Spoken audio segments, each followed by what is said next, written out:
Hey folks, Professor Max here, and today we're going to learn about Video Head Cleaner. Wait a minute, this sounds a little familiar. Hey everyone, Professor Max here, and we're going to be talking about Video Head Cleaner. It looks like I'm in some kind of time loop, just like in Groundhog's Day, one of my favorite VHS movies. Don't worry though, I think I got it this time.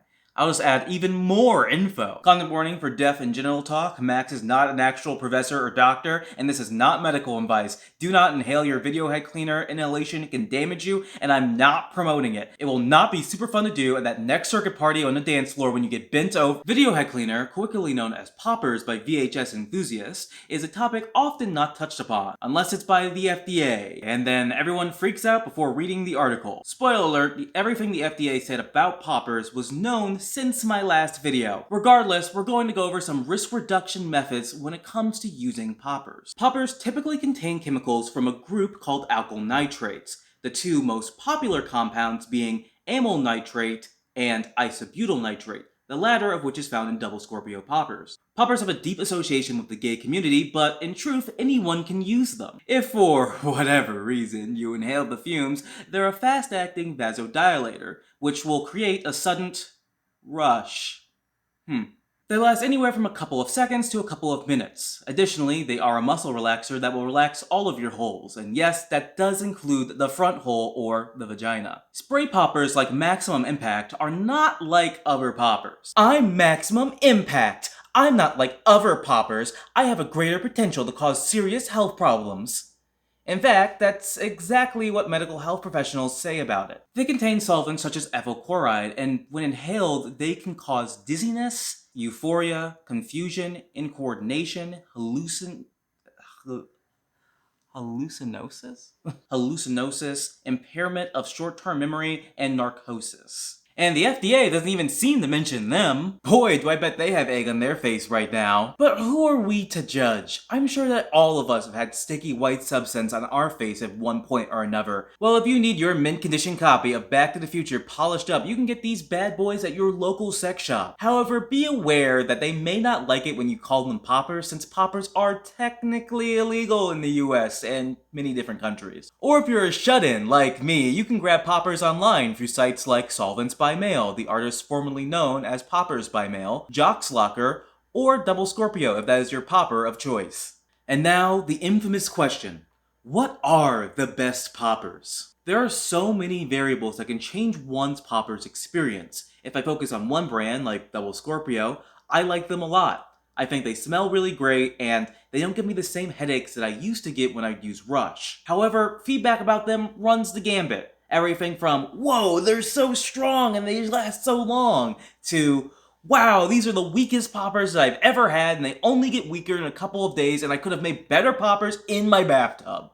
It all depends on how and where they're stored. For Double Scorpio poppers, they recommend you store them in a fridge or the freezer. However, I noticed that a lot of sex shops don't do this. So if you're buying from a shop that's had these poppers out for a week, 2 weeks, or God forbid months, you're not getting the freshest product. But, all that being said, I don't believe there is one the best poppers, just like there isn't one the best pizza. We're all different people with different tastes. Even if all conditions are perfect with storing the poppers, there's no guarantee that you'll like it, so you're gonna have to do your own research on this one. But Max, I know what poppers are! I watched the other video! Get to these new risks that you're talking about! Well, before I go into inhalation side effects or other safety concerns, let's touch upon the most common poppers mishap.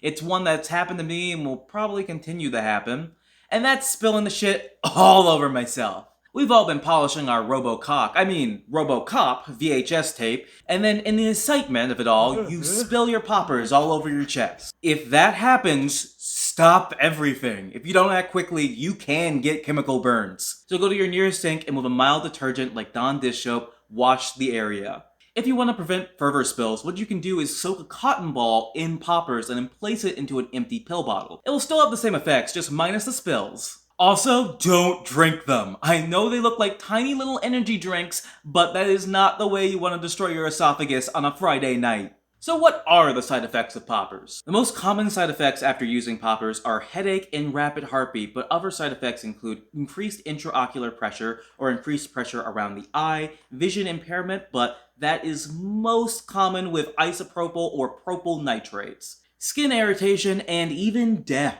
But Max, death? Why would I risk that just to clean my friend's collection of VHS tapes in our local car park? Well, most of the risk of death comes with mixing poppers with other substances. Mixing poppers and Viagra or other ED meds, spray poppers, or blood pressure meds is a big no-no. And you should stay away from poppers for at least 24 to 48 hours after using any of these substances. Additionally, mixing poppers and alcohol or any substance that makes you more likely to be unconscious or become drowsy and be nauseous is not recommended while using poppers, as you increase your likelihood of drowning in your own vomit. And no one wants to go that way.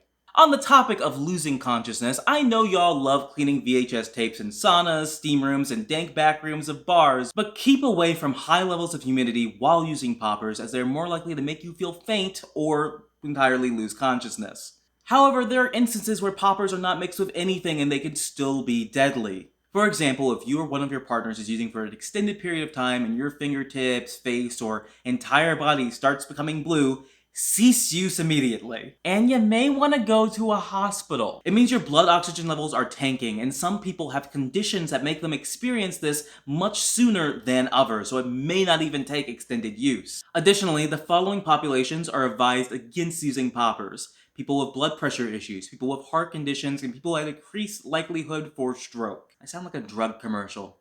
You need that pep in your step? Not as loose as you used to be? Is that hot daddy coming over later tonight? Try poppers. There are people that will watch this entire video and still decide to use poppers. I mean, hey, I made the video and I still use poppers. I have a lot of tapes to clean. But we're looking towards harm reduction. Use poppers moderately, take breaks, use with other people, or let people know that you're using so they can check in on you. And have fun watching your newly polished copy of Space Jam. Remember to like the video, subscribe, and ring bell. As always, my links are down in the description. I hope you have a great rest of your day or whenever you're watching this. Okay, bye.